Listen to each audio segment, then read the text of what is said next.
Good morning. I got the snacks. Hey, Adam, James, did y'all need to put them together?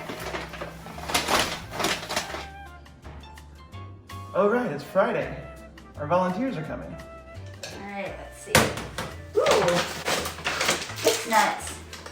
It's classic.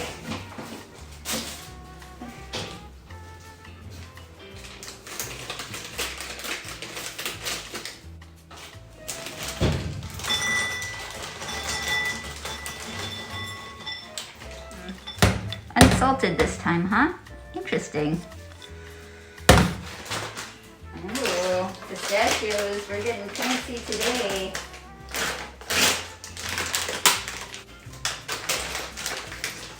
Still no salt.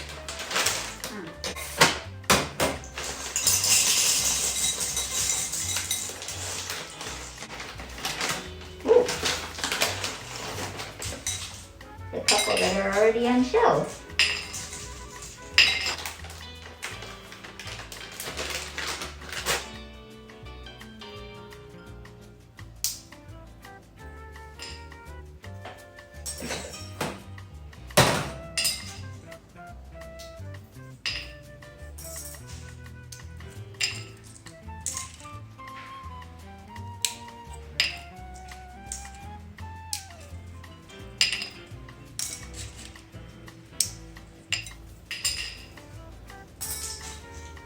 Adam, this is gonna take a while.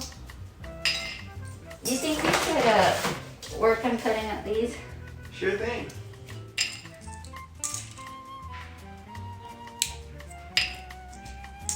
Well, I know how much our volunteers like their cheese and saturated fats, so I got some extra special treats for them this time. And they have fruit in them. Orange burst and berry blast. That's cool.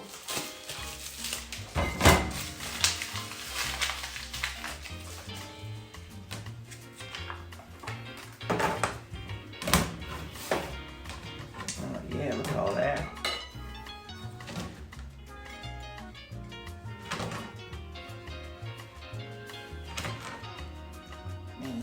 Probably should have got crackers to go with this. It's gonna be messy.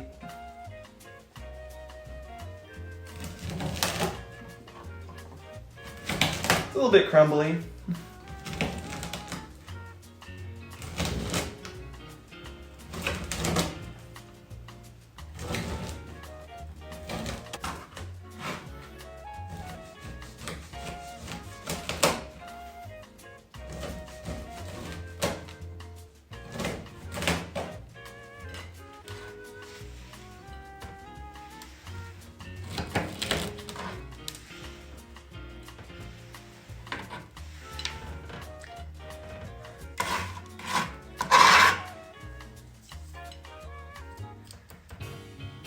And voila, the cheese tray.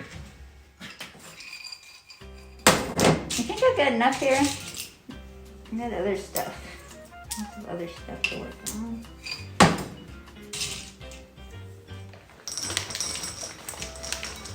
We got some nice peanuts. Ooh, there's some nice roasty ones in there too. Yeah. Ooh, sunflower seeds.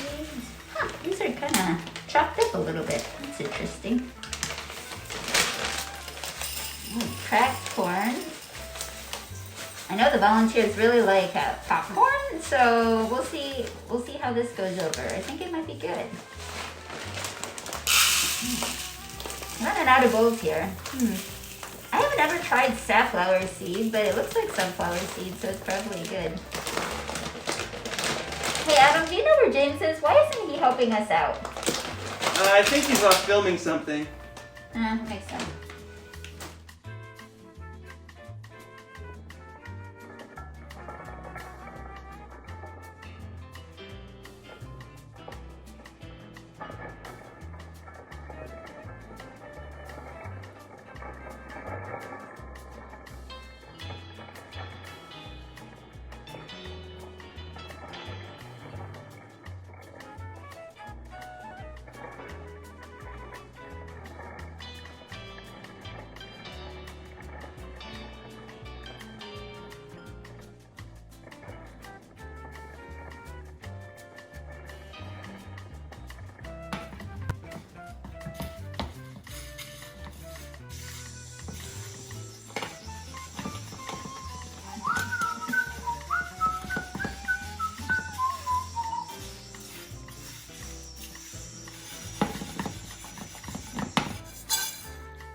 little more than that.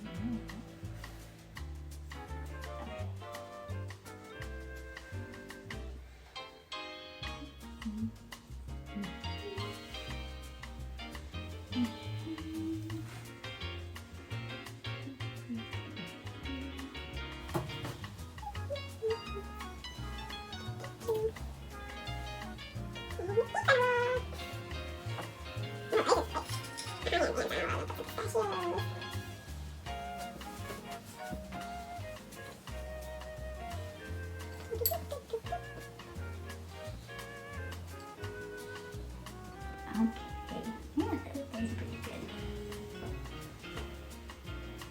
Oh, this is gonna take a lot. Get a lot of peanut butter in there.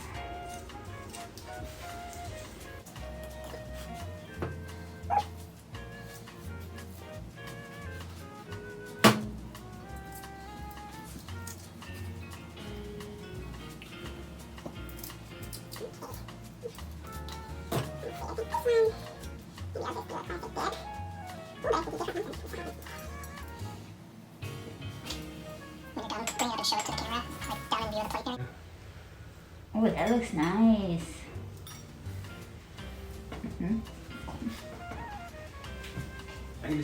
Alright, for those birds that are conscious about social distancing and don't want to share a pine cone, I got some smaller hemlock cones and they can each have their own.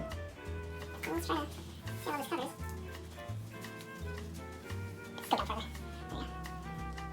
Does take a little bit of finesse.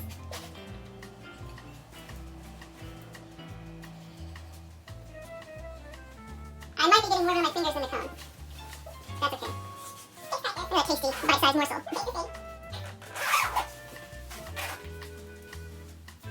Oh, this is a nice one.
We'll see if they can share or if somebody's gonna grab this one all for themselves.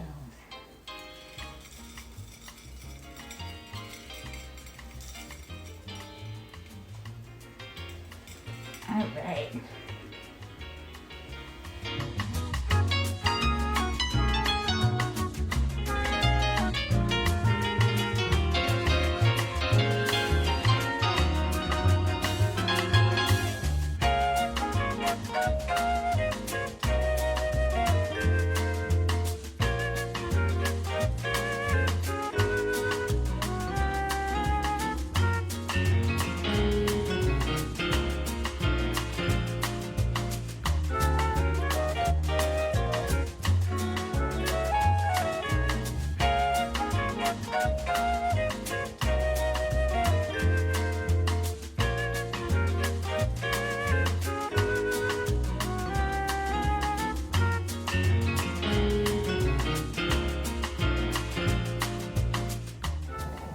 Last one. That's it. Bon appetit.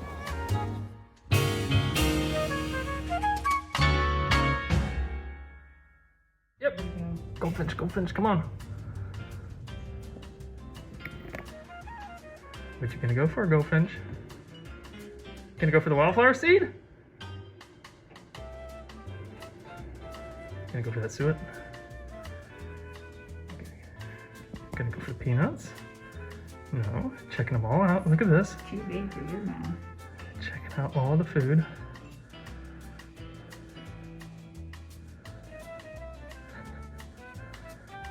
It's like, this is too good to be true. This feels like a trap. What? Camera trap. It didn't. Oh, chickadee, come on, chickadee.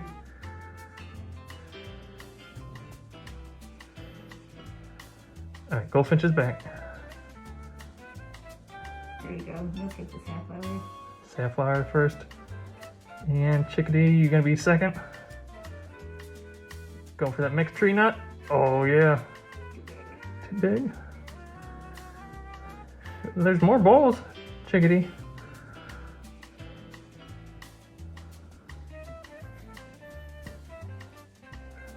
Two chickadees.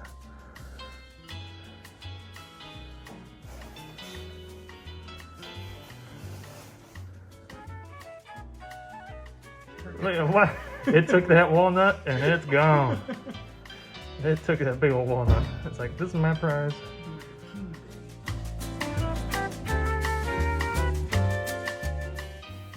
So why was I doing this odd experiment, if you will, of putting different bird food out in different forms, grouped up? Well, curiosity, of course. Watching birds at the bird feeder, you're told all the time, you know, this certain species likes this type of seed. Well, how much do they like that seed? And how do they like receiving it? Because through just the bird feeding that we do here on site, we see, you know, lots of different species coming to one feeder, and then you'll also see lots of different species coming and just only feeding down below. And if we put out different types of food in different ways, it seems to attract different types of birds.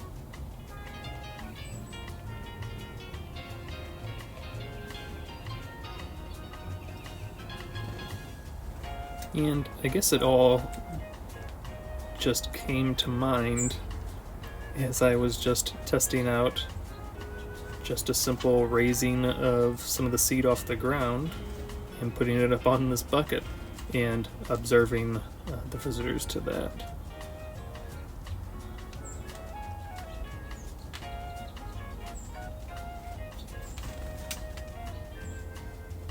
And I was seeing visitors that weren't necessarily going and feeding down on the ground.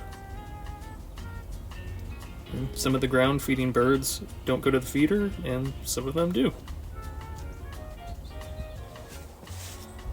So we decided to put out all these different grouped up seeds out for them, and they were not kind of skeptical at first, so I had to start enticing them by putting the food out a little bit. It seemed like the birds would come and sit on other areas of the table and the bench and wouldn't go up on the plates or the bowls. It was making them a little nervous, so decided to kind of put a little bit out for those ground feeding birds down on the lower bench, just to attract them in, to make the other birds less nervous, and just a little bit of each type of food right in front of their individual bowls. That way the birds would know what was right in the bowl. And it didn't take long before the birds had gotten up enough courage to come and were visiting all the plates and bowls. And these were only out for 3 days, and I only filmed a very tiny fraction of this so-called experiment. And some of the results I got to see just from this loosely observational-based experiment were that some of the woodpeckers, really liked the tree nuts on a log and peanuts and the peanut butter there, and from the downies and the hairy woodpeckers that visited and the red-bellied woodpecker, they really enjoyed this more intellectual side of the meals prepared for them, buffet style. But the red-bellied woodpecker was probably the only woodpecker that tended to go for a variety of things, from not just visiting those ants on a log, but they were going to the tree nut bowl themselves, or sometimes even taking some of the pistachios while they lasted very shortly. The blue jays, for the most part, went for a lot of the tree nuts, but you can see here it would occasionally gorge itself on some of the crushed sunflowers.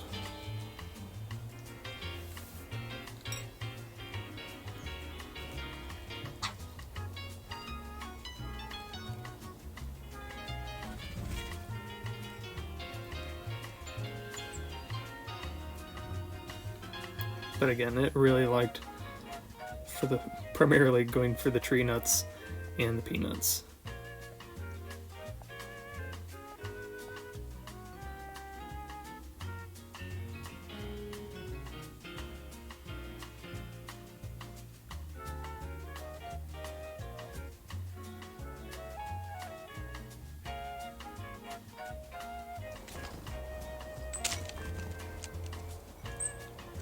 It was also the table bully. Every time it flew in, it'd scare off all the other birds. The only bird that would really put up a fight against the blue jays was the red-bellied woodpecker.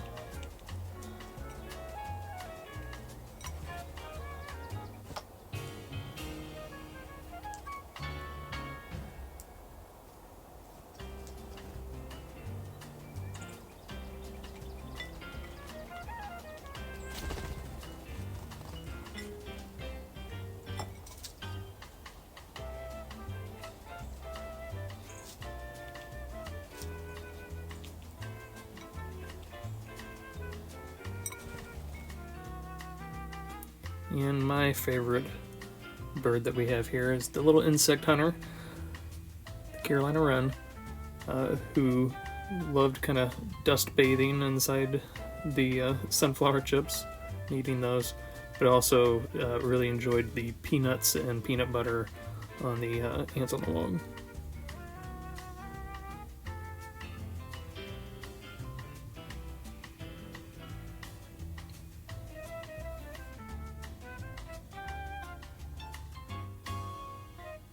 And just like us, Carolina wren does not like its mouth sticky with peanut butter.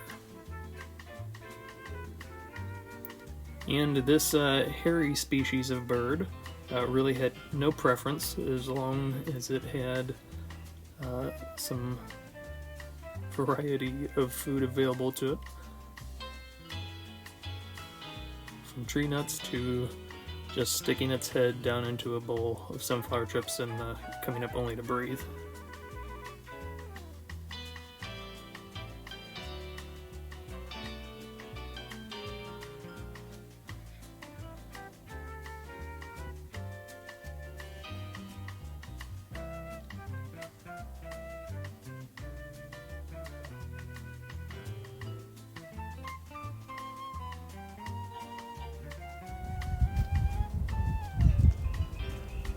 And if there was any one bird that was fairly consistent, it was the chickadee.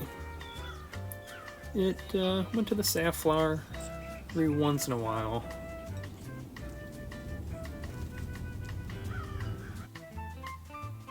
But from there on, it was pretty consistent with coming back for those peanuts. Interesting enough, it seemed like it sometimes forgot where the peanut bowl was. It would have to hop around to find it again. So the chickadee was probably the most consistent out of any bird coming back to one type of meal, one specific one. He'd occasionally visit the tree nuts and the safflowers, but just like the blue jay, it was fairly consistent with those peanuts.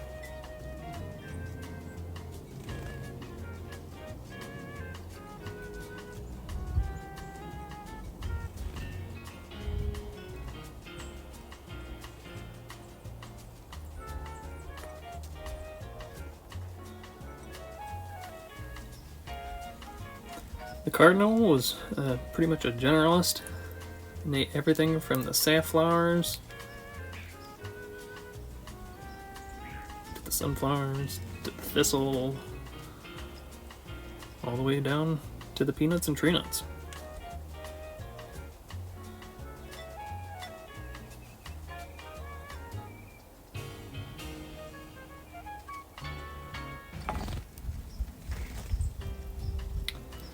The invasive European starlings tended to come in and try to scare away all the birds, and then sometimes never even ate anything.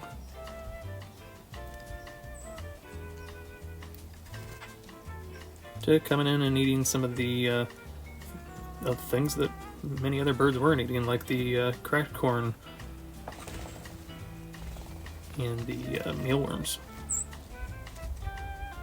Once they found the mealworms, they started gorging themselves on that bowl and would consistently come back.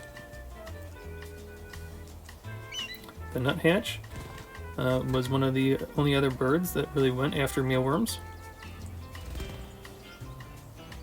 But it also went after tree nuts and peanuts. And it also occasionally went after just a tiny bit of suet, but it might have been something stuck within the suet. And the goldfinches kind of just stuck down to the small seed end of the table and eating the cracked corn, sunflowers, thistle, etc.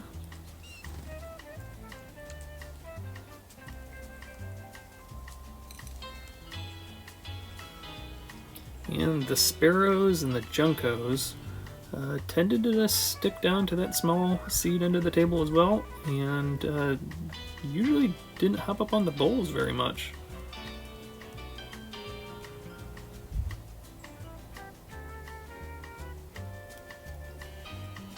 They almost seem kind of scared of it, but they are the typical ground feeding birds, not hopping up on the feeders very often.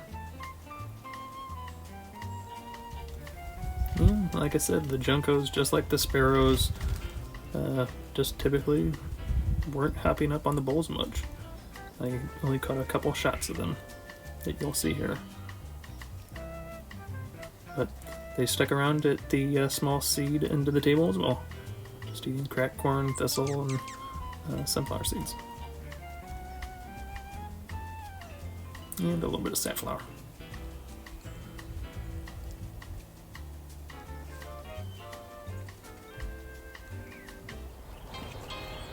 And so one thing you might have noticed was the tufted titmouses were not really visiting the table. I'm not sure what they were afraid of, considering they go to the feeder and they go to the bucket. So that's one unusual thing. And of course, the one bird that was not visiting our feeders is a fruit eater, the American robin. And they were off in a parking lot somewhere nearby, off enjoying a crabapple.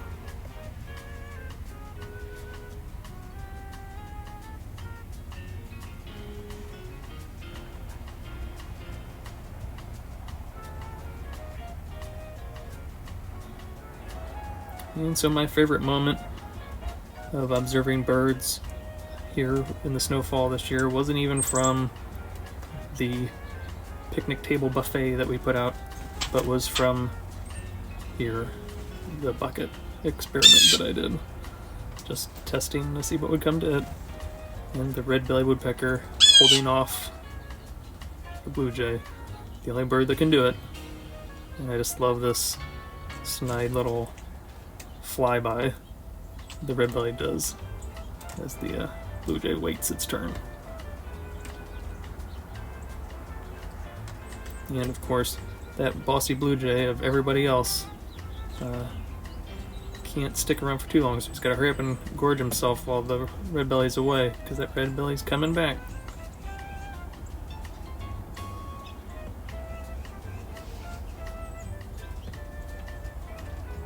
And tells that blue jay to get off its bucket.